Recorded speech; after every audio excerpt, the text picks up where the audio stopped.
5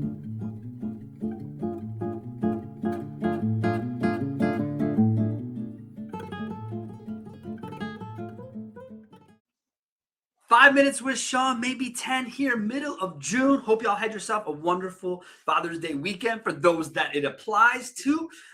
Thank you for joining us as always. Shout out to the music, our man Fareed Haq. We love him and are always grateful for us allowing to use his wonderful music for our wonderful shows over the years. Fareed, I love you and happy belated Father's Day, my friend. See you soon, by the way.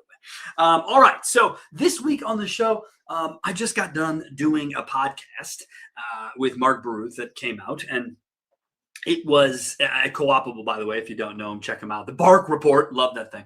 And so it got me thinking about a couple of things that really stand out. So within automotive, so Mark was cool. He asked about the origin story of what we do here, which is awesome. But the point of today's show is to really talk about just how small of a group our industry truly is. It isn't as big as it feels because we're all interconnected one way or another. So I met Mark through a great a client of ours, Miss April Simmons, the wonderful April Simmons, is the first one that put the name in the back of my head about co-op. Months later, I was engaged with a client who was asking about the product, and I remembered a recent discussion days earlier with a friend of mine, Laura Fleischer from Orange Media Group with the Bob Rorman Group, and she had said the name as well. So I immediately called her, and she gave me the connection to Mark, and then Mark and I connected, and then I connected him with the client, right? And so the interconnectivity, right, where it's like 6 degrees of separation in automotive. We're like 3 degrees away from finding and knowing all of each other. And we've all crossed paths, and we all have people we know and other things and cross sections. But what the power of our community and the power of our industry, where it really comes down to it for me, is when you watch good people stack up good people to help great dealers. And that's the most exciting thing. So for me, we had brought Mark's company Co-opable into our number one, client 001 of Car Biz Done Better from 13 years ago. Basically the people whose idea it was for me to start this company. It's a little tongue in cheek, but it's pretty honest. So, and if you don't know the origin story, go check out the Bark Report with Mark Brews, and you will find out he gave me the runway to tell our whole origin story. And I got into all the dirty, gory details at which we run this company, and a little bit personal on who I am as a human being and what drives me and how I've gotten to where I am. But so when you connect these pieces, right? And Mark, we put Mark with the client, and the client loves Mark, right? The client loves Mark, loves the product. It's a great niche product.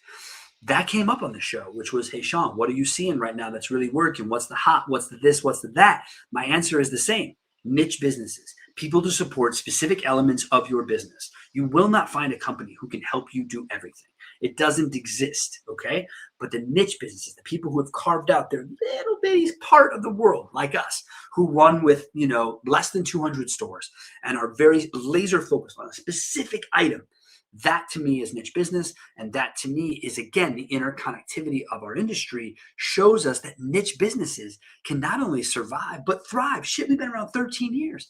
Now, we created our own niche in the world of vendor management. We've been copied many times since, but still back to the niche and the interconnectivity of how we all work together.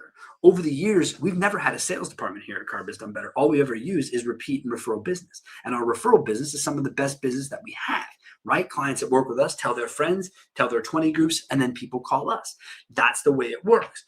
But we also have vendor referrals, people, friends, interconnectivity of industry. And this is the most important lesson for all of us to learn. Do not ever, if you can stand it, burn a bridge. Don't do it. Keep all your bridges walkable, okay? Even if they're a bit shaky or they're missing some boards, keep your bridges walkable. Don't burn them, because you never, ever, ever fucking know when you're going to need someone. This thing right here, every contact I've ever had is still in this phone.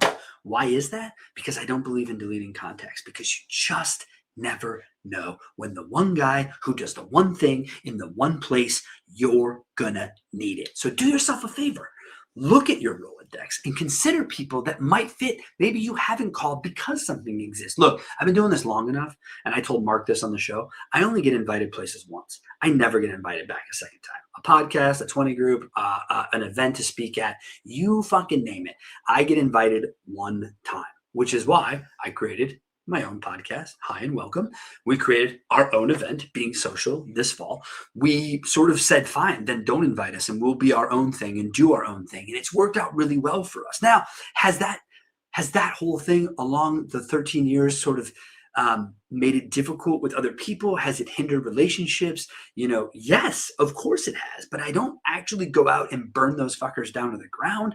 I just sort of let it lay. And most of us are professional that in time, if you had a little falling out with someone, you probably DM them a few months later and things pick up, or a text message or whatever. So our industry is pretty cool like that. Now, granted, just because I say all this doesn't mean that I agree with, or want to be around everyone in the industry. That's not what I'm saying. And that isn't the kumbaya. That isn't a reality for anyone. So let's not act like it is. This is what it looks like today, and this is what it looks like tomorrow. And let's just be in the moment. But don't forget, there's plenty of bad actors, plenty of bullshit out there, and plenty of bad companies. So, and again, Mark gave me a chance to name names. I've never named names on this show or anyone else. I don't do that. I was taught very early on in my sales career, don't burn down other people's houses to build your own. It's poor and weak. And I agree with it still to this day. And so I don't. I joke that if you know, you know, and if you don't, you're probably part of the problem. So, but the interconnectivity is big for me. And being on Mark's show really proved that to me, because I didn't get to him without going through multiple other people, right, within the industry, names that I had remembered that had said his name or connected. Sure, I could have gone and looked up Cooperable and done all this. I'm kind of bougie like that. If someone knows an executive or the top of the food chain at a company, I would rather just go there for what I typically need. I don't typically need mid-tier, low-tier support. I probably need to talk to the top anyways with what's in my mind. So I appreciate that. I know it's a bit of that. But it still comes down to an industry of people all trying to do the same thing. And I said this on Mark's show. We're all here to help dealers get better. And my goal is to leave this industry better than I found it in 1998, from whenever this ride ends. And I have no idea. I have no goals or designs to put an end to this whole thing. I'll run this thing out as long as I possibly can. But along the way, I'm going to develop new ideas. I'm going to bring in new products. We're going to have new customers. We're going to lose existing customers. We're going to have relationships that are great in the industry with vendors. We're going to have relationships that aren't.